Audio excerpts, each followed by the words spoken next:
আসসালামু আলাইকুম। আজকে আমি আপনাদের সাথে অনেক স্বাস্থ্যকর একটা রেসিপি শেয়ার করব। আমার আজকের রেসিপি পেঁপে দিয়ে ডাল রান্না। রান্নাটা সাধারণ কিন্তু খেতে অসাধারণ। তো চলুন আর কথা না বলে পেঁপে দিয়ে ডাল আমি কিভাবে রান্না করেছি এটা শেয়ার করি। আমি এখানে ২৫০ গ্রাম মসুর ডাল নিয়েছি। পানি দিয়ে ভালো করে ধুয়ে ১০ মিনিট মতো ভিজিয়ে রাখবো। এতে করে রান্নার সময় ডালগুলো খুব তাড়াতাড়ি সেদ্ধ হয়ে যাবে। এইদিকে আমি আধা কেজি ওজনের একটা পেঁপে ঠিক এরকম সাইজ করে কেটে নিয়েছি। এটা দেখে বুঝে নিতে হবে যে এটা কিভাবে টুকরা করে কেটে নিতে হবে। চলে আসছি রান্না করার জন্যে।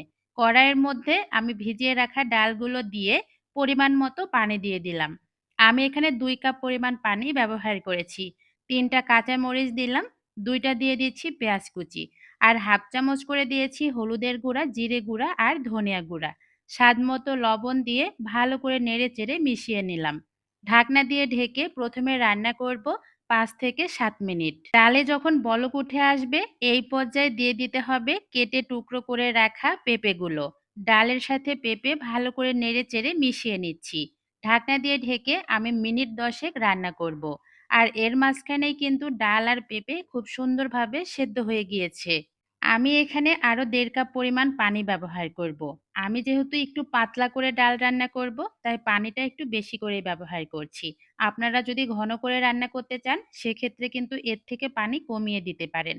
এখন ঢাকনা দিয়ে ঢেকে আরো আমি ৮ থেকে ১০ মিনিট রান্না করে নিব। এখন আমি একটা ডাল ঘুটনি দিয়ে ডালগুলো ভালো করে ঘুটে নিব।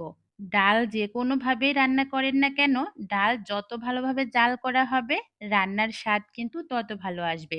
ডাল দিয়ে পেঁপের তরকারিটা কিন্তু হয়ে গিয়েছে। এখন এই তরকারির মধ্যে আমরা বাগার দিব। তরকারির কড়াইটা নামিয়ে আমি আরেকটা ফ্রাই প্যান চুলায় বসিয়ে দিয়েছি। পরিমাণ মতো সয়াবিন তেল দিয়ে পেঁয়াজ কুচি আর রসুন কুচি দিয়েছি। পেঁয়াজ আর রসুন ১ মিনিটের মতো ভেজে নিয়েছি। এখন দিয়ে দিচ্ছি হাফ চামচের মতো পাঁচফোড়ন। যারা পাঁচফোড়ন খেতে পছন্দ করেন না, তারা কিন্তু হাফ চামচের মতো গোটা জিরে দিতে পারেন। পেঁয়াজ আর রসুন একদম লাল করে ভেজে নিতে হবে। পেঁয়াজ রসুন ভাজা হয়ে গেলে এখন আমি ডাল আর পেঁপের তরকারির মধ্যে বাগারটা দিয়ে দিব। ডাল যেভাবেই রান্না করেন না কেন, ডালে ফোড়ন দেওয়ার সাথেই কিন্তু সবকিছু নেড়েচেড়ে মিশিয়ে ঢাকনা দিয়ে ঢেকে চুলাটা বন্ধ করে দিবেন। কারণ ফোড়ন দেওয়ার পরে যদি জাল করতে যান, তাহলে কিন্তু তরকারির ফ্লেভার নষ্ট হয়ে যায়। এর মধ্যেই কিন্তু পেঁপে দিয়ে ডালের তরকারি একদম রেডি। আমি একটু পরিবেশন করে দেখাচ্ছি তরকারিটা দেখতে কতটা লোভনীয় লাগছে। গরম ভাত, রুটি, পরোটা সবকিছু দিয়েই খেতে ভীষণ মজার। তো একদিন হলো বাসায় এভাবে রান্না করবেন। আশা করছি আপনাদের কাছেও ভালো লাগবে। আজকে চলে যাই। আল্লাহ হাফেজ। আসসালামু আলাইকুম।